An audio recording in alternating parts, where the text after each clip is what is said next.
Hello, everybody. Long time no see. Danny Bulow was the way we nerd.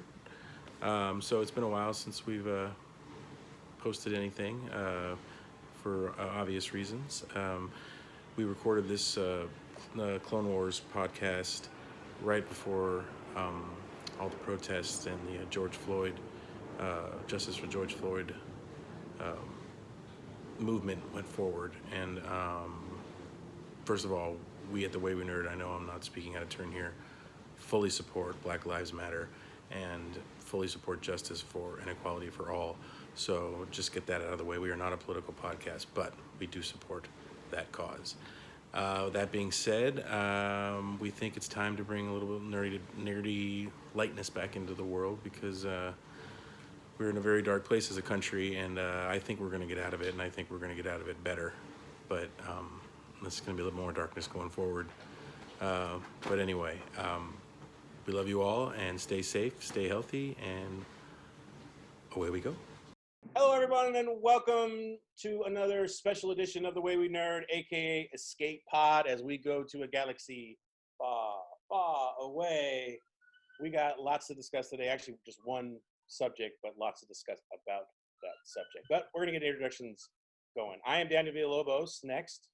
I am Kyle Bound. I am Russell Flynn. We're off to a great start. I'm Joshua Potter, and joining us we have guests Brendan and Colin from Connor. Sorry, why did I say Colin? Jeez, I want you to be a Colin so bad for some reason. Brendan and Connor from Off the Script podcast, and we're gonna let them talk a little bit about that before we get going. Plus, Connor's way better than Colin. Oh yeah, obviously.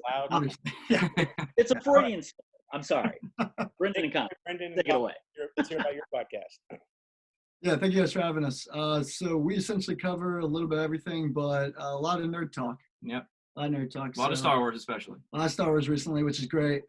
We just kind of look for all the different cinematic angles you can within pop culture. But then we also tackle, I guess, not necessarily nerd content, right? We'll go to some more difficult material like Silence of the Lambs, old school material too. So kind of everything within cinema we look to discuss and find new and exciting ways to kind of bring it up. So. Nice, Yeah. man. You told me because I love retrospective cinema discussions. Like I love going back and like I watched Mean Streets last night. Not to get too deep into it, but it's awesome to go back and revisit these movies that are 40 years old and somehow they still hold up. There's some that do not, absolutely do not. I saw Saturn 3 the other day with Kirk Douglas. What a piece of crap. But I love that you guys talk about movies, and I can't wait to listen to your podcast and hear what you guys got to say. Yeah, it's good movie. Like Bob De Niro, it's so funny seeing him in those roles where you're like, he's kind of a nobody at that point. Right? He was like he's like the Spitfire of the group too, like the Right. loose cannon, you know. So and Keitel's like the normal guy, the straight guy, I guess as you would call in the gangster movie. But yeah. Anyway, if you guys haven't seen Mean Streets, you should check it out. Early Martin Scorsese, Great. 73, like third major movie.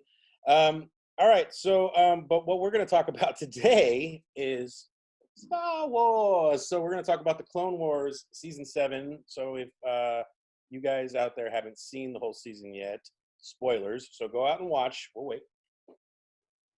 That's going to be a long wait, a really long wait. We're back. Yeah. But yeah, You don't need to wait that long. go out there and watch it's streaming on Disney Plus right now. 12 episodes. 12 episodes. So, Yeah. And the most exciting thing for me, and we're definitely going to get into this a lot, is the return of Ahsoka Tano.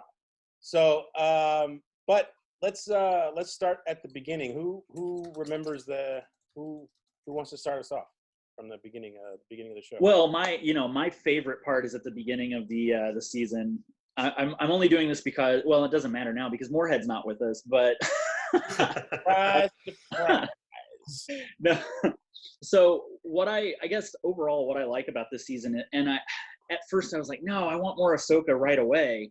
But the way they did this season, I thought was pretty great. Slow Where you get, yeah, exactly, yeah, you get a little bit of Anakin and Obi-Wan and the clones, and then you get some Ahsoka, and then you get them all together, sort of, but it jumps around back and forth. And it starts with this group of clones called the Bad Batch. They're called in to help investigate some stuff, and they're all essentially just failed clones or clones that have some issues from the cloning process or whatever, whether it's mental or physical, but they've come together to form their own squad, which is pretty great. I mean, it's one of those wild ideas from Dave Filoni and company that just works. He makes everything work. So yeah, that's how the season starts. What did you guys think about the Bad Batch episodes in general? It's interesting for me because, like, I don't know how you guys were. I didn't start watching Clone Wars until literally this year. Like, season 7's coming out. It's on Disney Plus. Okay, I'm going to sit down and watch Clone Wars finally. Hey, Yeah. So for me, like, and I hadn't even finished, like, I just finished season 6 last week. So, like, over last weekend, I think May 4th was when I finally finished, like, Clone Wars season 7. So when I started watching those, it didn't feel like there wasn't this, like, years of anticipation, years of waiting for these new episodes, right? And then if you guys were sort of more diehard with Clone Wars than I clearly was, my understanding is that story, The Bad Batch, was sort of already out there in some form or another, right?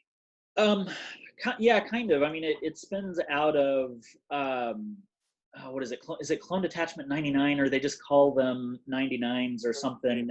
Maybe one of you other guys can remember better than I. But there was the whole. The first one they introduced was that one who was like hunchbacked and like his face was deformed, and like he was like definitely a clone that in a microwave for too long, you know. So but more came out of that, like you said, some like that had mental issues and like, but they were still wanted to serve. Like, I love that episode with him. Like, if you guys remember it, like the one with, I think they call him 99? 99. Yeah, they called him 99. Yeah. So that was it was a heartbreaking episode, but a good one as well, because he also got redemption because he got to help his brothers, you know, escape or whatever he did. I can't remember what he did, but he did something to help them.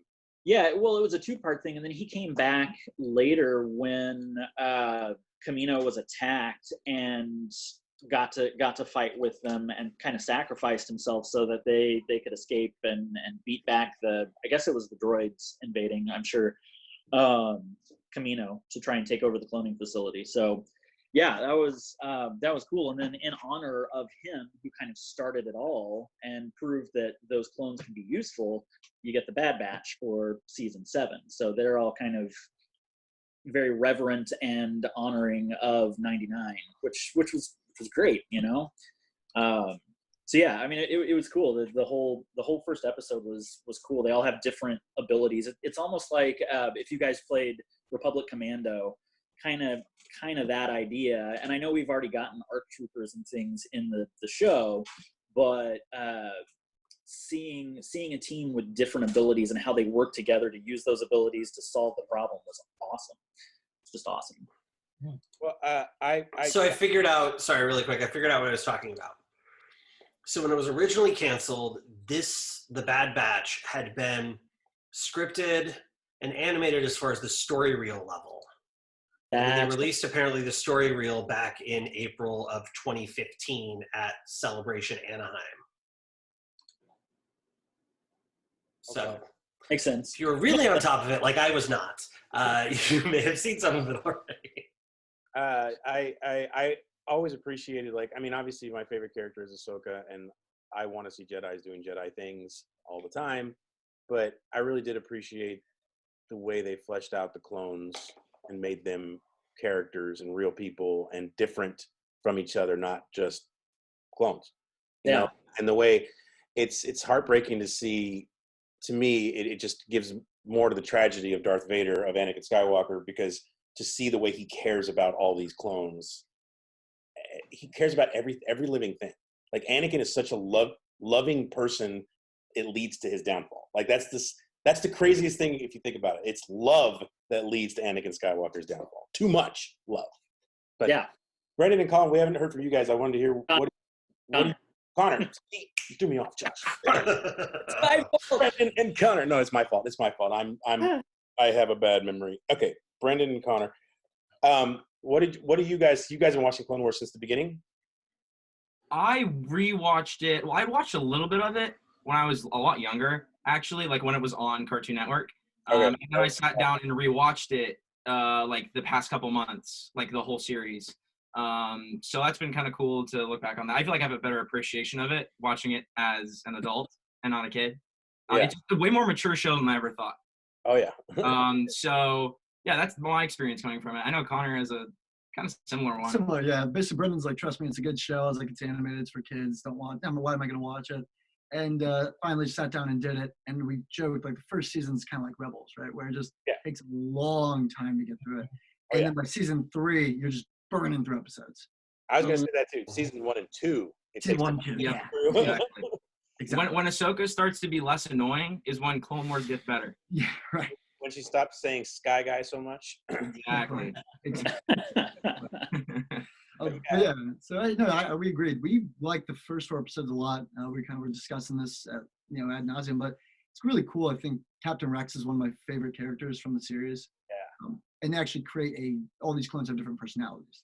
We get one of the earlier episodes, I think it's called Recruits. We see just every clone kind of has its own duty, its own goal. And I loved how they did put that into the Bad Batch in this. So yeah, I love the first 4 episodes. That was cool. We got to see Jedi doing Jedi stuff, which is great.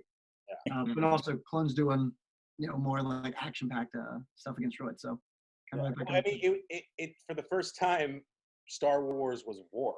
Like it literally was about war. So, but Russell, we haven't heard from you yet.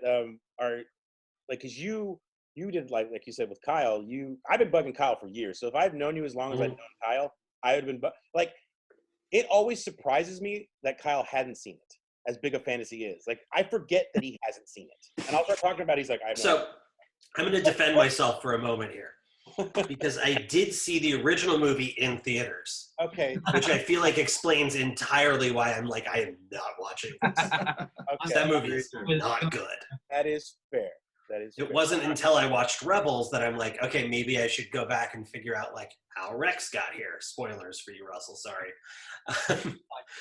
And how these characters who are showing up sort of got to this place, right? Like I met all of those characters first in Rebels and then went back and I'm like, oh, that's Rex. Oh, that's spoiler. Oh, that's redacted.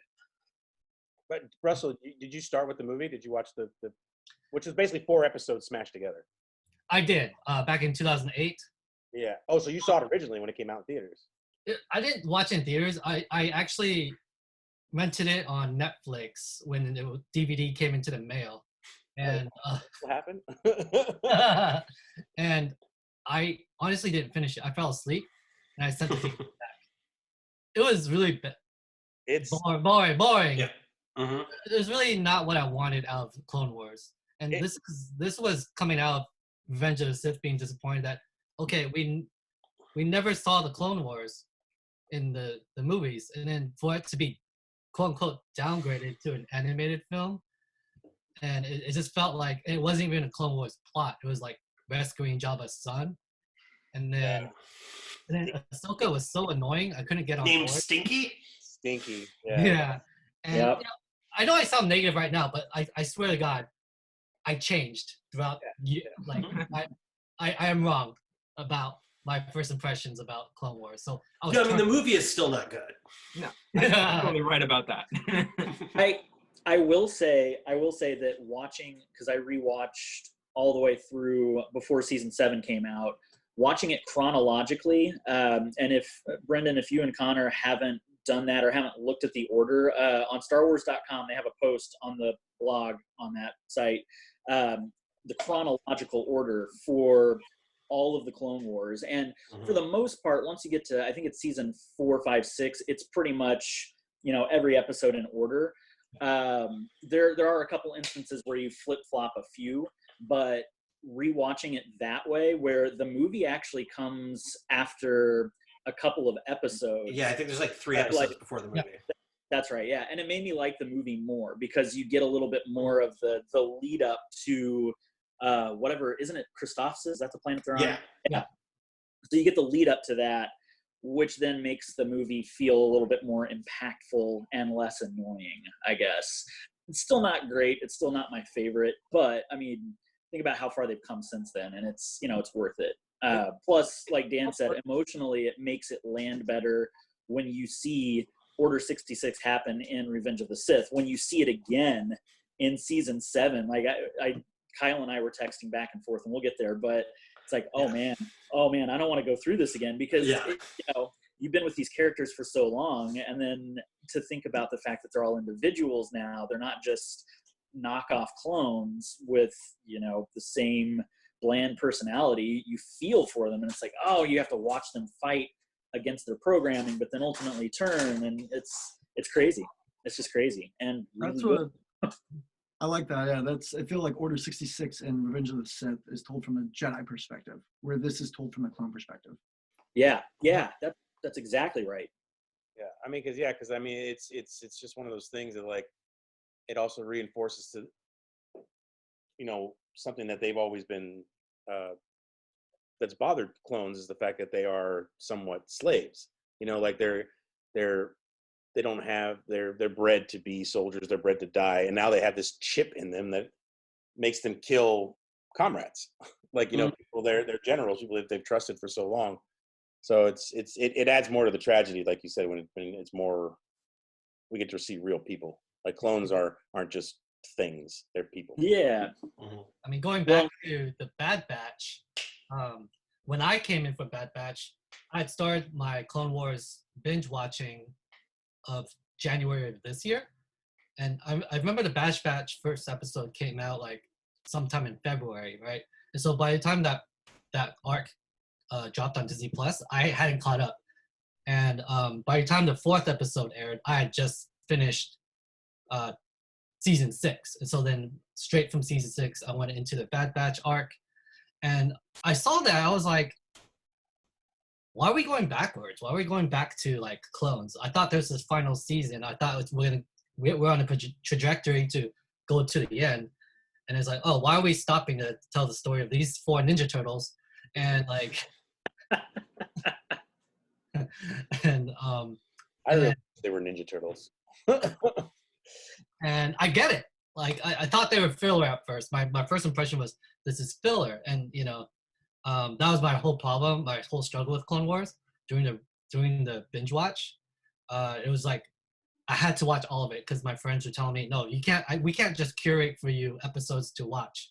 Yeah. You have to watch it all. And I understood why. So at the end of season 6, I was like, understand why I had to watch everything. You have to watch the fillers, you have to watch the quote unquote bad, shitty episodes, because it's a canvas. It's a color. It gives you multiple perspectives of the Clone Wars, right? And so with Bad Batch, I was like, okay, there better be some sort of payoff. Like, I thought Bad Batch would like come back into play for the final arc, but they didn't. And so I was like, what was the whole point? But the whole point was, it was to give a finality to Echo and Fives. And and if you're one of those people who are like not into Clone Wars, don't care about these characters, you only care about Anakin, Padme, and Obi-Wan, then this show's not for you, right? So like I tell people who don't want to get into it, it's like, well, you have to follow the clone story because it's called Clone Wars, and it's legit. Like, it's a legit perspective. Like, if you're gonna do a show about Clone Wars, you gotta do the clone. You have to make us care about the clones too. And so with Bad Batch, though initially I felt like this is filler, it actually isn't. And it has a lot of meaning, and it actually had a lot of heart, and like just seeing the resolution of it, like, made me feel like an asshole sometimes. I'm like, man, I'm proven wrong again. Filoni has a tendency to do that. Yeah.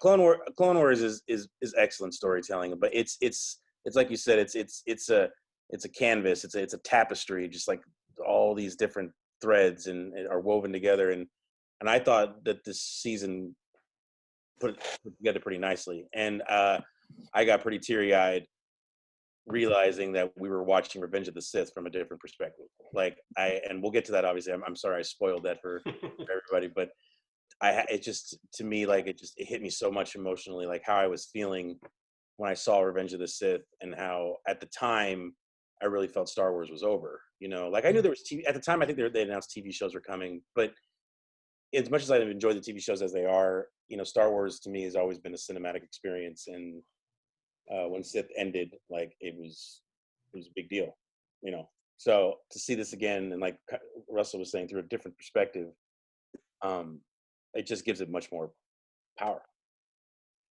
Yeah. I also liked in this first, I guess we can talk about the episodes as an arc, because it's four episodes per arc, and you have 3 arcs for this last season. Yeah. So this is the I bad like that arc. Yeah. It's all good. I like that we got more Admiral Trench. I always liked Admiral Trench from early Clone Wars, and he was such a cool character. He's the kind of the spider alien guy. Yeah. I hate that guy. Yeah. I hate that guy. Like, yeah.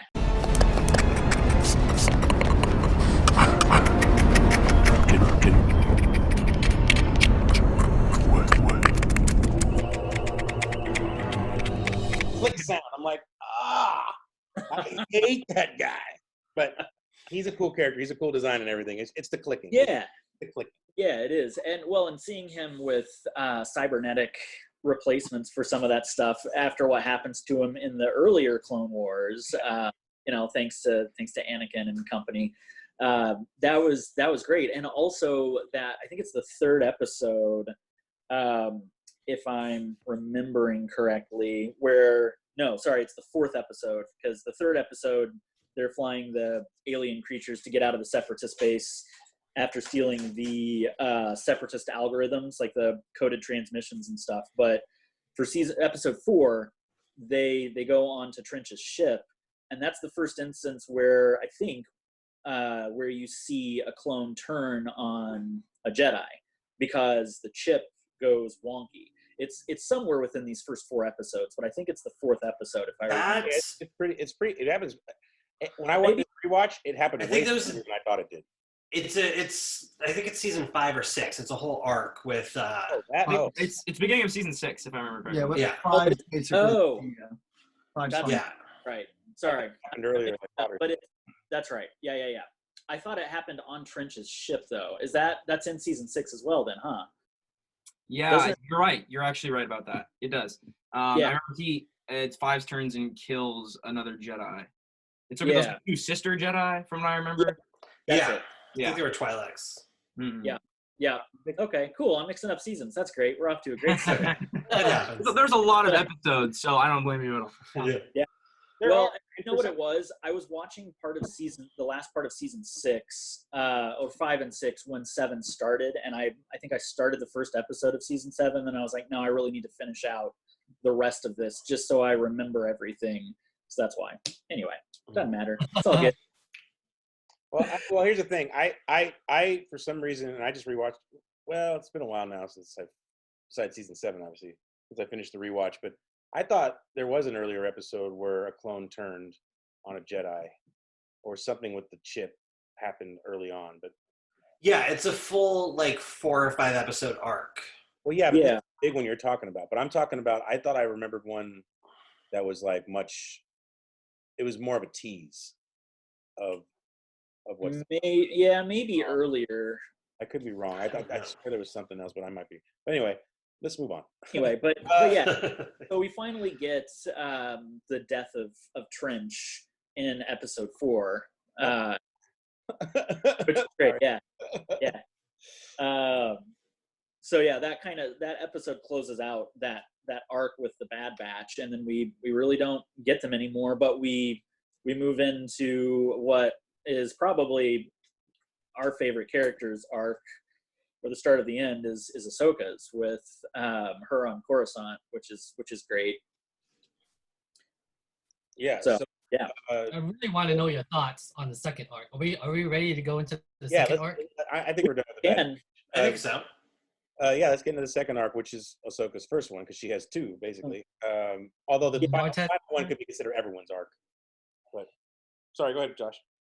Oh no, I wasn't going to say anything else. I was just going to ask if anybody else had thoughts on that first arc. Brendan and Connor, are you guys good? Did you have any thoughts on the first 4 episodes? Yeah, I feel like the first 4 really felt like they were part of a different season. Yeah. I feel like maybe thinking of the last 4 episodes and how much different they were than the other ones. Is there that one very much felt like, you know, like it'll be in like season 3 or 4. Yeah.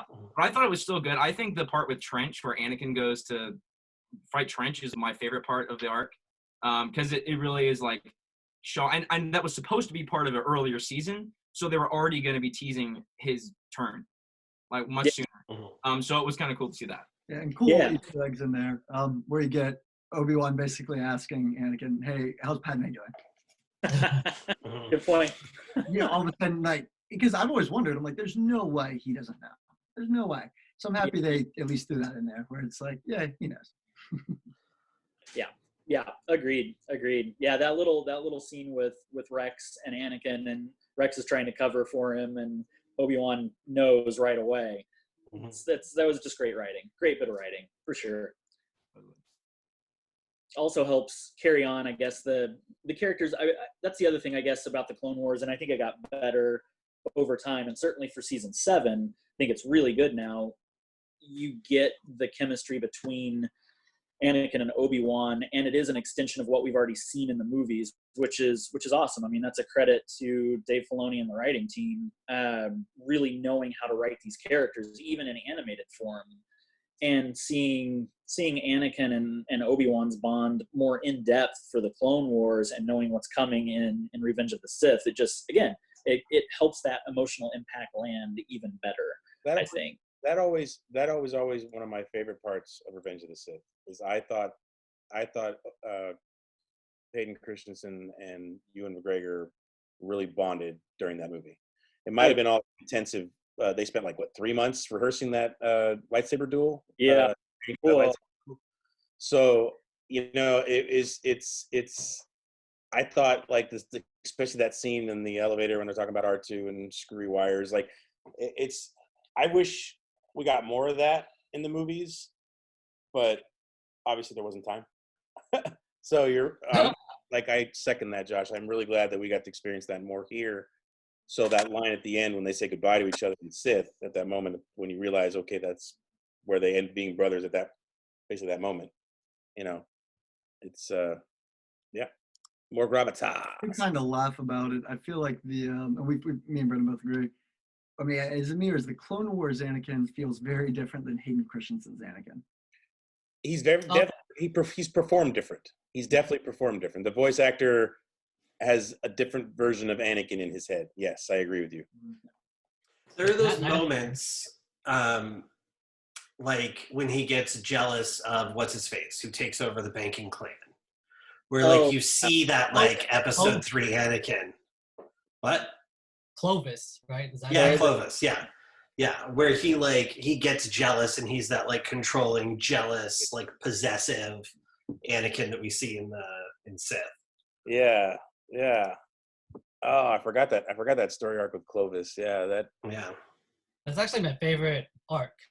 Like one of my favorite arcs. Clovis one? That was really good. Yeah, dug it. Cool. All right. So thoughts on the second arc of this season, and with Ahsoka and meeting Trace and her sister in the underworld of Coruscant. Let's dive into that. I will say this. I enjoyed that arc, but I don't remember it as well as the final arc. The final arc is just obviously because we just saw it more recently. Sure. There's just so much more happened in that to me that just stayed fresh in my head. So you guys are gonna have to jog my memory on the second arc. Well, so question: what's the experience though? Were you watch it one episode at a time, like once a week, or did you like binge through the full episode? I watched. It's weird because I did what Kyle did, or I don't know if Kyle's done it with Picard yet, but I watched the first episode and then I was like, I'm gonna stop and wait until it's all done, so I could just, binge it. And I watched it within 2 days. So a lot of it is kind of meshing together. Even though the Bad Batch is kind of easy to separate, but the Ahsoka stuff is really meshing together because of the fact that I was just so excited to see Ahsoka, and I was just like, she's back, yay! A little fanboy, just getting all excited with my little Ahsoka flags, like flying my flags. So anyway, and she's so mature. Like, she's matured so much, obviously, since the beginning we were talking about earlier. Yeah. And Connor mentioned how annoying she was in those earlier arcs. She's matured so much from that, but even from the end of the original shows or the 6th season or whatever to this, like she's like, I can totally see Rosario Dawson. I'll just say that right now. I can just totally. Yeah. I mean, this is, if I remember, this is the first time we see her since the end of season 5, right? 5, when yeah, she that's right. She's not leaves the Jedi Order. Yeah, so we don't see her at all in season 6, and suddenly she's back. That's right. Yoda's story is the one that ends season 6. That's right. Yeah. But It's interesting because it felt like watching those 4 episodes, it felt almost more like Filoni's job is just to make other things better. Like he makes good things, but he also like helps other things because like I mean, like the whole Clone Wars series, right, helps Revenge of the Sith. Isn't that what a good showrunner does, though, Kyle? Like they basically become the Michael Jordan. They just like, I'm gonna make everybody around me better. Well, I mean, yeah, I guess so. But in a way that's like Clone Wars makes Revenge of the Sith a much better movie, right? Because you see, you know, they have that chemistry in the movie, Anakin and Obi-Wan, but you don't feel it in the same way just from the movie until you see Clone Wars and you see everything they've been through. You understand that Obi-Wan really understands, like when he says, you know, like, oh my God, the baby's his, like when he comes to that realization in Sith, you know everything that's behind there of his history with Duchess Satine, and that he, you know, and that he says, I think as she's dying, like, I would have left the order if you had said so. Yeah. Or maybe he says it, or I don't know, he says it at some point. And, Say that, yes. and the show really makes those moments in the movie land better. But it felt like this sort of the 4-episode arc, I think it's called the Spice Runners, maybe? I'm trying to remember what the arc name is. Oh, yeah, that's what they're doing. Yeah. Oh, everything just came flooding back. Go ahead. Yeah, it essentially feels like a setup for Solo. Like, oh, it probably made you so mad. I mean, not mad, just like, it just felt like, okay, so now we're seeing Enfys Nest, we're seeing the Spice Runners, we're seeing Kessel, we're seeing, you know, the Maul running his, you know, evil conglomerate and all that stuff. And like, it was fine. Crimson Dawn. Yeah, Crimson Dawn. It felt, I think, as you guys had said, Brayson and Camden. That was a joke. Let's just keep making up. Yeah, let's just. Well, they do look like Han and Luke, so I might as well just call them Han and Luke. That's fair. That's true. But it felt again like it would have fit somewhere else, except at the end where she's like, okay, I know where Maul is, we need to go to Mandalore, we need to do that. Like, it felt like this sort of the first 8 episodes in a lot of ways were like, okay, we're telling stories to sort of set stuff up or to close out the clone stories or that kind of stuff. Now that we're done with these, let's tell the story we really came here to tell, right? The Siege of Mandalore. Yeah. And why Ahsoka and Rex and these characters aren't in Revenge of the Sith. Yeah. Because, you know, Ahsoka's not going to Coruscant, Ahsoka's not doing any of that stuff because she's got to fight Maul on Mandalore, and that's just as important as rescuing the Chancellor. Yeah. I also would have been fine of 8 more seasons of Clone Wars if they decided that. Like I had been fine just watching this until I die. You know, new Clone Wars every week until I die. Well, I think what we're gonna get, and this will tie into my thoughts on this middle arc of season 7, is, I mean, maybe we won't get it in cartoon form. Maybe it'll be in a comic book or a novel or something else. But I think now we do need to see what happens to Ahsoka between the end of season 7 and her, you know, entrance. Well, I shouldn't say. How far are you in Rebels? I know she's in Rebels. So. Okay. All right. So what happens to her between the end of season 7 of Clone Wars now and Rebels? And I think there is a book with Paul too. There is, but I haven't listened to it yet or read it. I'm not sure if it's completely canon anymore, though, I because thought it was. That book's canon. Is it?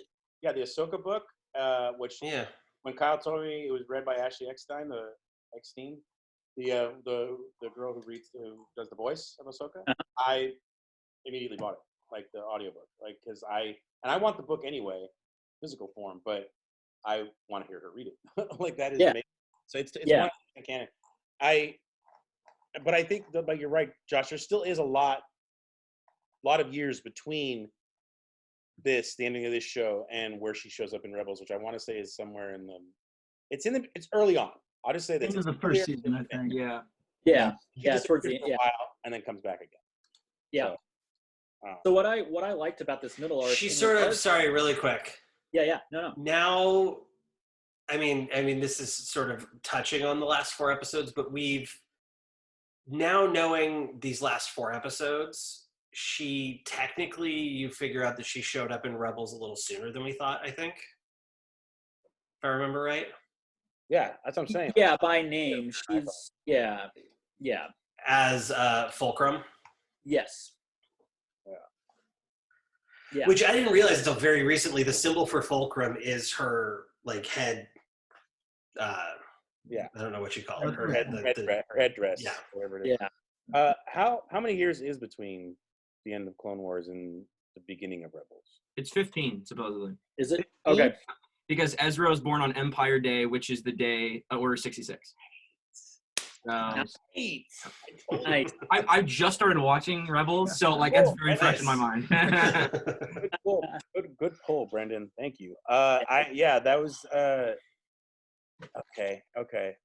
Wow, that makes because I remember because when she first shows up, and I'm not going to give you story stuff, Russell, but when she first shows up, she's almost a completely different person. It's very abrupt from Yeah. like when I'm watching. Like she shows up and she doesn't really get much of an introduction. No, and it's also very different as a character. Yeah, it takes you a second to realize. Oh wait, that's Ahsoka. Like, cool. Yeah, It's not just another crazy alien in Star Wars. It's an alien we know. Right.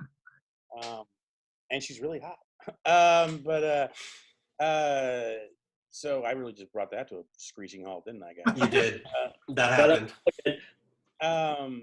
So where are these two girls that she meets up with? They're from Mandalore, right? No, They're from Coruscant. Yeah. Coruscant. They the girl. Oh, that one girl comes from the Sabine's sister. I can't think of her name. Not Sabine. Satine. It's Satine's sister, Bo-Katan. Not Sabine's. Sorry. Satine. Yeah. Sabine's Yeah. a girl to work with. Satine. Yeah. Sister. Bo-Katan is her name. So I'm not very good with names. she comes in from Mandalore because she's been there. She can see what Maul's doing, which we'll talk about this when we get to these last 4 episodes, but he's been there this whole time. The last we see of him before season 7, he and Savage are taking on. I hate Savage. I don't hate the character. I hate the name. The name is so. Oh, let's just call him Savage Oppressed. Yeah, like he's oppressive and he's a savage. Come on, like you guys, you could come up with something better, but whatever. It's fine. different if they made it a title the way like with Darth. Darth. Yeah, but it's fine. I'm not saying he needs to be another Maul or anything like that, since they're brothers. I always got that they're just Iridonian brothers, or sorry, Zabrak brothers. Yeah. Wait, are they actually brothers, or are they just brothers because they're the same species? I don't. I always got know. from when I when I watched it, I always assumed that they weren't actually like brothers. Right. But almost like on Dathomir, we're very much like all very close. So they were all like a brother. like the Night Sisters. Exactly. Yeah. It just to me, if they were real brothers, it would give more tragedy to their relationship and how. It would. There's also a thing out there now too, without getting too much off on a tangent on this, but that Savage was actually more powerful and more gifted in the Force than Maul. He just wasn't trained. He was never trained, and Maul was never going to train him enough so that he could be better than Maul, because that would be. So it's pretty crazy how that works, and then to be completely defeated by the Emperor. I mean, both of them go at it, and he wails on them both and takes them both down, and then says he has plans for Darth Maul. Clearly, his plans were to leave him on Mandalore knowing that the Mandalorians could pose a threat to both the Republic and then what was going to become the Empire, just based on their past history of war and everything else with the Galactic Republic. So, yeah, I mean, that's, again, it's just another cog in the wheel of Emperor Palpatine's machinations, which is cool. If you don't mind, I think this whole conversation kind of gets in my point of the second arc. It very much is filler to me. It is, yeah. Because we all are talking about what we actually want to see. You're saying middle arc. Before we move on, the one thing I do want to say about this middle arc that I like is that I think, and Kyle's going to disagree with me on this, but I think this middle arc makes Solo a better movie too. Now, I'll be the first to say I like Solo a lot. I really thought I'm not going to tell you it makes it worse. Like, it'd be hard to. I love Solo. That's fine. No, Dan and I love Solo. Elena loves Solo. And there are a couple of problems I have with it. But to see the Pikes in this middle arc as part of the Crimson Dawn network, and to see why they're so fearful of Darth Maul and this and that, and then to get some of that in Solo, I think that's cool, and it helps connect some of that middle arc to the larger cinematic universe for me. So I see the value in the middle arc, but at the same time, it is filler. I think maybe some of the point of that was to reintroduce Ahsoka so that we know where she's been, what she's been doing. Clearly, she's just been kicking around on this faulty, almost ready to explode at a moment's notice speeder bike or swoop bike, whatever. So these first two episodes, these first two arcs. I mean, Bad Batch has a little bit more substance to it, but they are to help not reintroduce, almost introduce, like the people who. Oh, I don't want to watch the entirety of the Clone Wars. Like, okay, yeah, absolutely. Watch this season. Yeah, and we're gonna fill in, and it's a pretty good highlight reel, basically, in my opinion, with those first two. I think if they just did, maybe the second arc's not bad. Only problem I had with it were the two sisters. They just weren't interesting enough to. I forgot about them. There you go. I just as characters, I wish they would have done more. I think if you put this arc in season 2, it would be like one of the best ones of season 2 Sure, because season 2 and 1 are not great. Yeah, but just because it seems like almost like we're running out of episodes. Yeah. And to have 4 episodes with these sisters made me want to like scratch my eyes out. If I'm being completely honest. I mean that's kind of that's aggressive. But I mean, I think that's part of it. I think if you put it's in an unfortunate place. It serves a purpose, I think, for season 7. It's just an unfortunate place for like people like us who are waiting for what we know is going to happen. Right. As Disney advertised, it's the siege of Mandalore, right? So you're waiting. Right. Now 2 months in, it's like, all right, like I guess we're getting there. So. I have to ask you fellas then. Do you think it would have turned you off on the season if they would have put that arc first? I feel like if it was the first 4, I'd be actually more intrigued about what would happen later. Because now I'm thinking after that's done, okay, we got that out of the way. Now we have 8 episodes. Yeah, that's fair. I like the way you So said that was stuck. It was That's like Bad Batch was pretty good. And then we had the Spice Runners arc and then Siege of Mandalore. So it was like in the middle in a really awkward place. I felt like. That's fair. Fair enough. fair. I guess you could Yeah. argue that the other purpose it serves is to show other people, just ordinary people in the universe, which is always, I know we've talked about that on other pods and other escape pods, that it's nice to see the other people in the universe, not always the Skywalkers or these main characters that are in almost every movie or everything's connected. I know we like our interconnectivity to an extent. I know Dan loves his interconnectivity. But it's also, I also know that all of us, Dan included, appreciate seeing the larger Star Wars universe. So it is kind of nice, I guess, in the way that it opens that up a little bit more and provides a portrait or a lens onto some of these other characters that you may not really think about or spend time on. Did we need 4 episodes for that? Probably not. I would have rather it been, 2 maybe, Yeah. a 2-parter.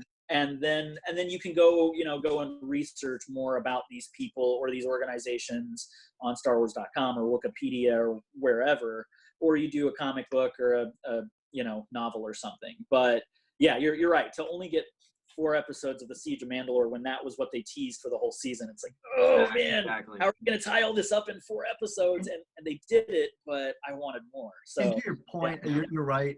I guess what would have been great is if they would have kept these characters over 2 episodes. Not a problem, right? We can move on. Or do 4 episodes, but let's make them like everyday people, like Cassian Andor. Very interesting character, right? Let's make them have a little more, I guess, pizzazz, right? Like have them be aggressive, more like Jen Erso types. Yeah. So yeah, I guess I like that. I like that idea. That They were average just, person. they just were boring characters. Like They were They were just arguing all the time. yeah. Exactly. And get to your thing about the interconnectivity there. This is all I'm saying. Like I agree. I like everything Star Wars. Like we do. I want to see all that stuff, but I want to see that stuff in a separate story and show or movie. When like the Skywalker saga, like I want to see Skywalkers. Like I don't want to see I don't want to see Broom Boy all the time. But I like that he's there. I love that he's there. But I don't want to see him for longer than he got on screen. Like I thought he was perfect the way he was. Yeah. Now if we get a whole So- program on him, I'm good with that too. So I have 2 additional thoughts here. One is the thing that makes this part of the story necessary is I think that we go this full, 12, 13, 15, however many, 16 episodes without seeing Ahsoka, right? She leaves the Jedi Order and then we don't see her until these episodes. Right. And these episodes sort of take her through this journey from being like, the Jedi Order is bad, I need to get away, they're wrong, to realizing this is what the Jedi Order was and what it should be again, about protecting people, and she gets the story about how their parents died and that it was, through sort of the Jedi using their cold logic to, okay, well, if this ship crashes here, it saves more people than if it crashes here. And yes, her parents died, but, it could have been 12 people who died, so it's okay. And sort of got away from their, like, peacekeeping, protecting mission. Right. So it sort of helped her realize who she should be and what the Jedi should be. That's a good point. I kind of forgot about that. Yeah. Yeah. I love And that. I wonder if, other than these sort of like malls on Mandalore at the end, which you could probably even still leave it there, if you put that somewhere in like the middle of season 6, that 4-episode arc, if that plays better. And my other thought is, if you're looking at the Clone Wars as a series, like we're sort of talking about it here, first half of 2020, as here are 12 more episodes. You've been waiting 5 years for this. Here you go. Finally, you're getting the end of the story, as opposed to watching it 5 years from now, starting from the beginning and not having that, sort of build up to it, so that you're getting through like, okay, there's this arc and then there's this arc, and now we're in the final arc of these 4 episodes. So it's not like we have 12 episodes left, we're waiting for the Siege of Mandalore. It's you're watching from the beginning, all of it through, without any of that extra hype or extra advertising or any of that stuff, that's sort of building this up in a way that was impossible to deliver on those first 8 episodes, and then was delivered beautifully in the last 4. Yeah, that's fair. That's totally fair. Yeah. And we've had many conversations, you and I, about how kind of insidious even the Jedi can be. And it's The Jedi are terrible. they really are to an extent, at least the Jedi that we've seen. Now, The Council. The Council, yeah. I mean, they're not necessarily overly bad people. It's just where they are as a council and as an order is, in some ways, They're a cult. It is a cult, and it's still babies. honestly better than the Sith, but it's, they have a very dogmatic view, and that's why it'll be really interesting when High Republic comes out in August. That's supposed to be the Jedi in their heyday, when they're peacekeepers, when they help colonize worlds, when they protect. Go down there, Sheev, talking about dogmatic view of the Jedi. I know. and I'm not saying he was any better. I'm not saying that the Jedi No, are as bad. Ahsoka was right. Darth Cadus had it right in the Legends series. Jason Solo, he had it right. If anybody read that series, That's well, and this goes into, here's another instance where it makes another movie better. Even though I love The Last Jedi, but I think this helps reinforce Luke's statement in The Last Jedi that it's time for the Jedi to end, and that there needs to be more grayness, more balance to the Force, both with Jedi and Sith, but also the relationship and the Force between them, so that the Force it's like isn't there a book, The Unifying Force? Yeah, if I remember, that's the last a legend now, but Yeah. it's like that. It's the unifying force. It's everything and everybody. Not here's the Jedi, here's the Sith. Yeah. You're one or the other. There's no in between. That's why I always liked Kyle Katarn as a character, because yes, he joins Luke's Jedi Academy in the Legends continuity, but he was always more of a middle of the road gray Jedi from the get-go, or gray force sensitive guy. Yeah, but Luke's counsel was completely different in the Legends. Yes, absolutely. I'm just saying, like, again, this is, they all had families, way less. yeah. Oh yeah. I'm just saying, like, I mean, again, looping it back, this is another bit of instance where if you love Star Wars and you've been watching it, because Filoni, of anyone, I think now, except for maybe what's his name? Is it Pablo Chen or whatever? Whoever is the keeper of all Star Hidalgo, Pablo Hidalgo. Sorry, yeah. There's another artist I follow that does a lot of Star Wars stuff. Anyway, he knows everything about Star Wars, but I would say Filoni does too, which is why you get so many deep cuts from Filoni, and why his work, especially on this season, helps interconnect and intertwine with everything else we've seen so well, and elevate that once again. I mean, it elevates those moments in The Last Jedi. And there's a scene coming up in this, and I think it's time to just move on to the last arc, because I have nothing to say. But it was posted immediately after the episode aired, because I watched them week by week, except for the last two. I watched both of those on May 4th. And there's a scene where Anakin walks out and faces down what we're not led to believe, but it looks like the entirety of the droid army on this planet, much like Luke Skywalker does in Last Jedi. So again, it's another moment of here's another portrait. What? He doesn't really face off. Oh yeah. But it's just another moment of like father, like son. It's just the little bits and pieces and Easter eggs and digs and connective tissue is so good. It's the ring theory of the Star Wars story. Yeah, circular storytelling. Yeah, storytelling. Yeah. I just want to say that we're gonna move to the last arc right now, but I just want to say what the genius of Filoni is, because I don't want to forget this. The genius of Filoni is that he's assembled a writer's room that's a bunch of good storytellers and a bunch of people who know Star Wars, and he's a little bit in the middle, and he's able to mesh them together, and that's why. Because you can't take away from his team, because his team is obviously doing a lot of good work. No. And a lot of those little bits are probably coming from them too, because there's probably some serious Star Wars fans in there, and there's probably people in there that have never been a Star Wars fan. Oh yeah. You need that in order to get out this kind of storytelling. Star Wars needs to reach more than just Star Wars. Well, it's new ideas, a fresh perspective. Well, going off of that, I want to know about the Spice Runners arc, because originally, okay, I'll tell you this before we move on to the next arc. I absolutely hated this arc.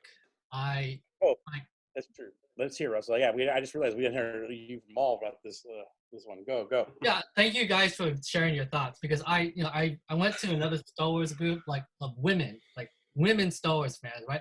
I really wanted to know what they think, because I didn't want to be like this really toxic fan, right? Okay, I didn't want to be that. But I watched this arc 1 week at a time, and it was excruciating. It was bad, because yeah, that was probably my mistake to do that too. because like that's why I didn't watch Clone Wars, because like whenever I drop in while it's airing on Cartoon Network, it was just I just couldn't get into it. But this is one of those shows where again you have to watch it all at once, maybe 5 years from now, like what Kyle said, like it fits better. Now watching this one at a time was excruciating because it didn't go anywhere. And then like there's this third episode in the 4 episode arc where they started off in jail, and by the end of the episode, they were back in jail.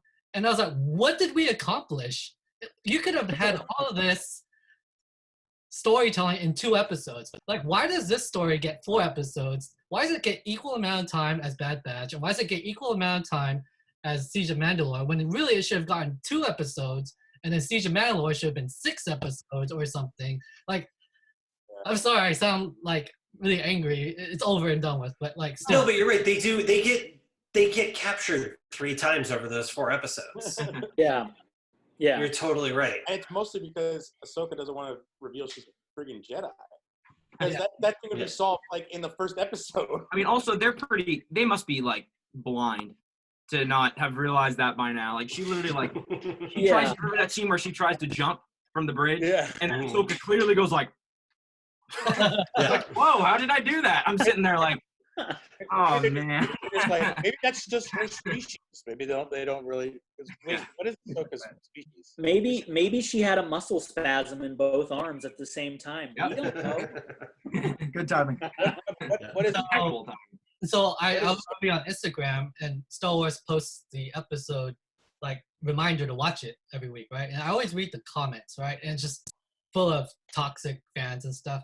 And I was like, man, I don't want to sound like them, but then at the same time, it's like, I have to think about the little girls watching this, because I forget I'm not a little girl, I'm not a little kid, I'm an adult 35-year-old man, and like the way I thought about it was, okay, imagine a kid who's never been into Star Wars, going off of what you were saying, Dan, about the writer's room, like you need people who don't know. Like imagine being like a little girl, and maybe you're a minority girl, and Star Wars was never for you. It was never like, it never spoke to you, but then you see these like Martez sisters interacting with a female Jedi and going on their own spice adventure and watching them bicker and fight all the time. It's like, oh, that's like me. That's like my sister, blah, blah, blah. And then if that filler 4-episode arc actually reaches like a demographic that would never like Star Wars, but now loves Star Wars, then that for me made me feel better about it. That made me feel like, okay, it's valid.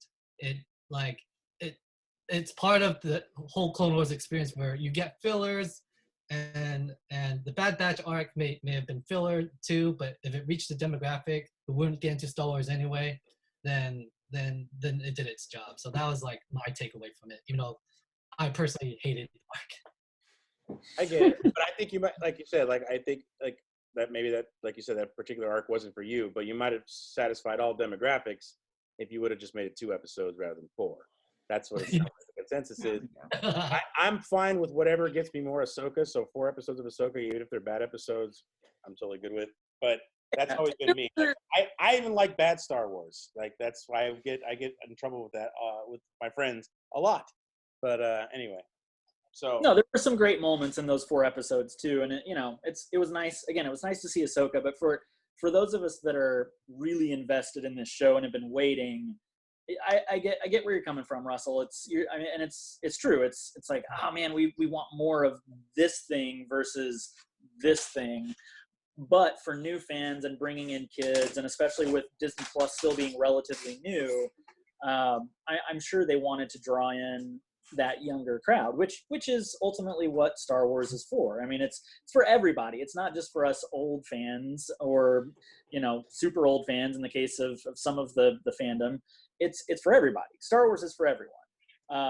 I wasn't gonna call you super old. You're not super. No, old. I'm calling myself out. I was literally. Okay, good. I was in my mommy's tummy when she saw Star Wars. I was born in August of '77. She saw it. I think she said in June or something. I can't remember. She doesn't remember exactly. She just said it was the beginning of the summer because she likes Star Wars, but she's not like fan. But I was gonna say, dude. I mean, you're gonna say I'm not invested. I've been a fan since a little before you were swimming around in your daddy's. Never mind. We'll stop. Yeah. Yeah, no, it's true. So it is great, and it's that's why I appreciate all of us too being able to recognize that. Yeah, I'm totally giving. Like, I'm not any more of a Star Wars fan than you gentlemen. I'm No, totally. no, no, and for us to be able to recognize that, okay, well, we might not have liked this 4-episode arc. There were probably a lot of people who loved it, and that's great. That's how it should be. It should bring in those fans, and it shouldn't pander to one section of the fandom. It should it should pull everybody in and make everyone love Star Wars. So with that said, I think we can move on now. Yes, to The this. last arc does pull everybody in because It that's does. amazing storytelling. man. No matter what it is, that last arc was fantastic television. Star Wars cannot be contained in 1 hour. Well, it can be, and I guess in a 22-minute show that we're talking about, Clone Wars. But the entirety of the show cannot be contained in 1 hour. So come back next week for part 2 of our Star Wars: The Clone Wars Season 7 discussion. See you then.